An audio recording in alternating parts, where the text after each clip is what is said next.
Boa noite! Começa agora o Mais Saúde. E o tema de hoje é a Rede de Atenção Psicossocial, uma nova perspectiva para a saúde mental.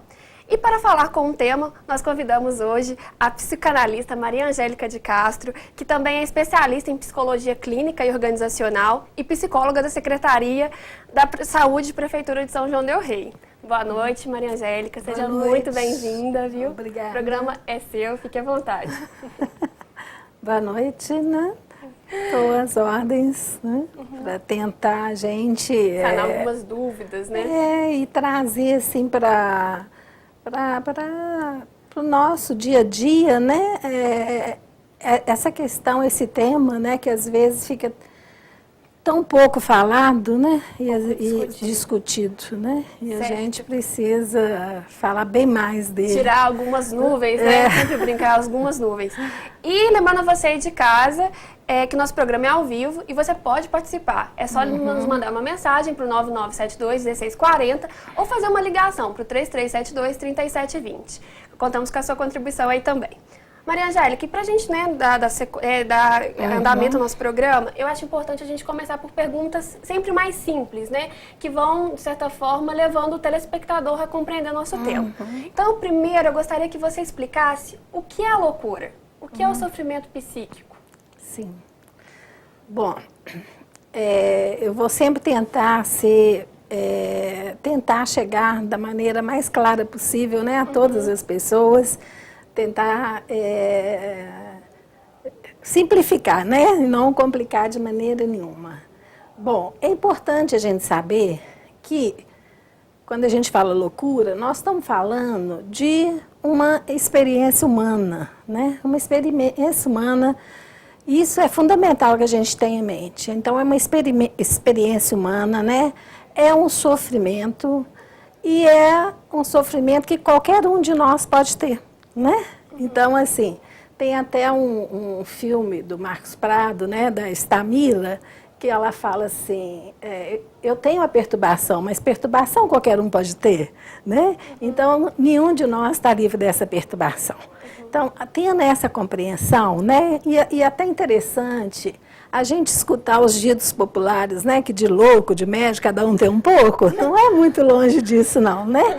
Então, acho que independente do diagnóstico, da etiologia, a gente ter essa clareza, que é um sofrimento humano, que é singular, mesmo que o diagnóstico seja o mesmo para várias pessoas, mas é aquela pessoa que está ali apresentando aquele sofrimento, né?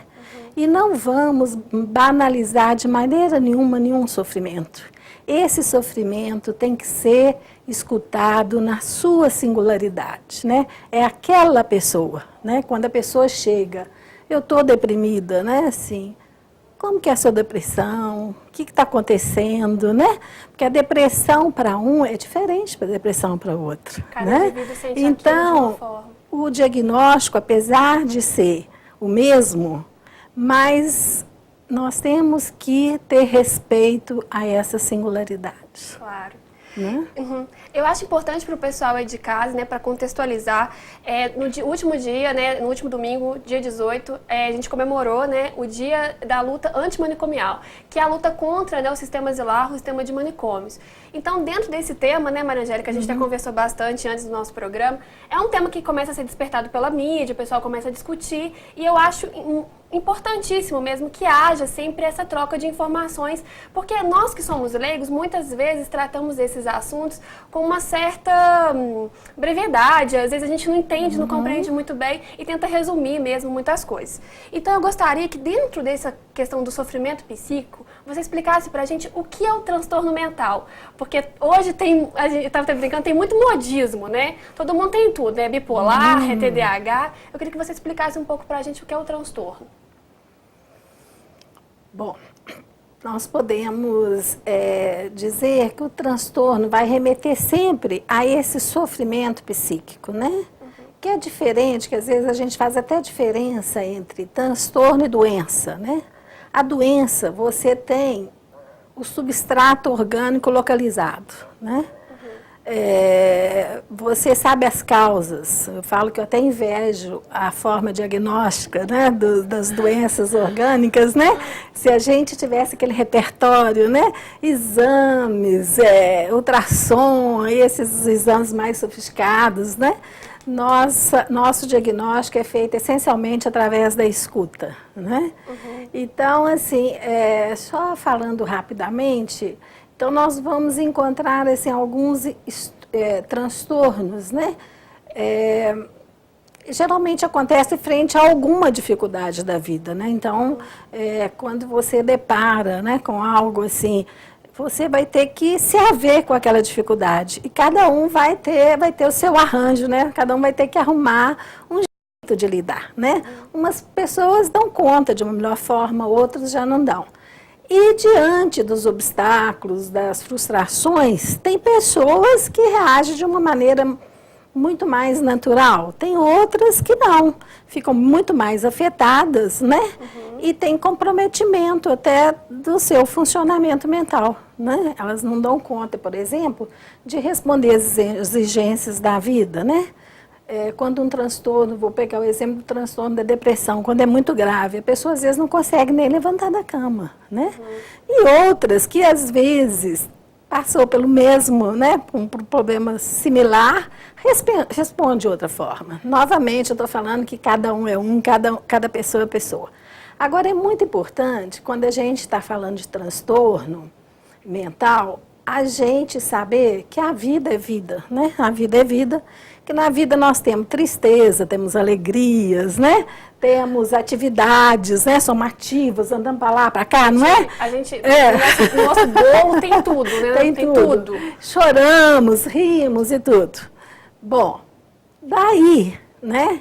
Diagnosticar como uma doença é uma distância. Porque senão a gente pode correr um risco, que eu acho que às vezes tem acontecido com muita frequência, que toda pessoa que nos procura, que chega no nosso consultório, né, claro, com uma alteração de humor, a gente poder diagnosticá-la como psicose maníaco-depressiva, que hoje, né, no CID-10 é bipolar. Então, assim, nós não podemos sair diagnosticando todas as pessoas que têm alguma alteração que não chega a não ser patológica como bipolar. Outra coisa também que me preocupa, que eu trabalhei muito com as crianças, a criança, onde que fica a atividade da criança, né? A criança tem que ser educada em casa, né? Os pais são responsáveis pela educação. Educar dá trabalho, né? Às vezes é mais fácil pôr as crianças para mexer nos trenzinhos, fica aí, fica quieta, né?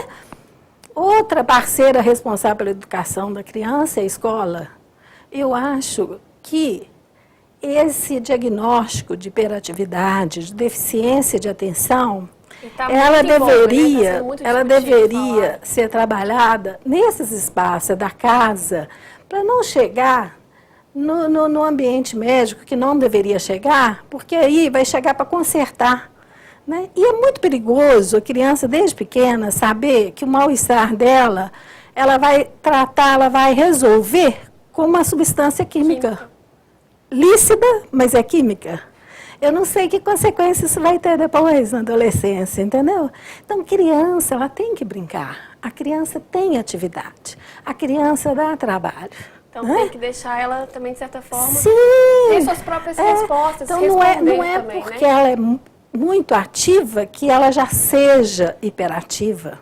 Eu era terrível, então acho que eu ia estar incluída. As crianças são terríveis, né? Terríveis nesse sentido, assim, maravilhoso. Criança tem que brincar, criança é levada. Agora, qualquer criança que é um pouco levada já é hiperativa. Então, nós temos que ser muito rigorosos, né? Nós temos um colega da rede, que a tese dele de mestrado, né? Enfermeiro nosso lá de São Sebastião da Vitória, que comprova isso, né? O equívoco desse diagnóstico, assim. E outra coisa, essas crianças tomando sertralina, né? O que comprometimento pode trazer, não é? Esse é um tema muito polêmico. Então, acho que merece ter um espaço aqui, né, para vocês. Eu acho que é interessante. Olha, já fica o convite de pé para a gente tratar desse assunto do TDAH. Não, mas eu acho que é interessante trazer um outro profissional, talvez até da área médica, né? Que que essa interlocução é muito interessante. Ótimo, a gente vai continuar falando mais dessas questões. Eu só quero, que nem tudo na vida é um transtorno, nem tudo na vida é uma doença, né? Não vamos patologizar a vida, não vamos patologizar a infância, né? Não vamos ficar medicalizando a infância também não, né? Certo, certo. A gente vai ter que dar uma pausa, infelizmente. E você que quer participar do nosso programa, entre em contato aqui na TV pelo 3372-3720 ou nos mande um SMS pelo 9972-1640. A gente vai dar um intervalo e voltamos já.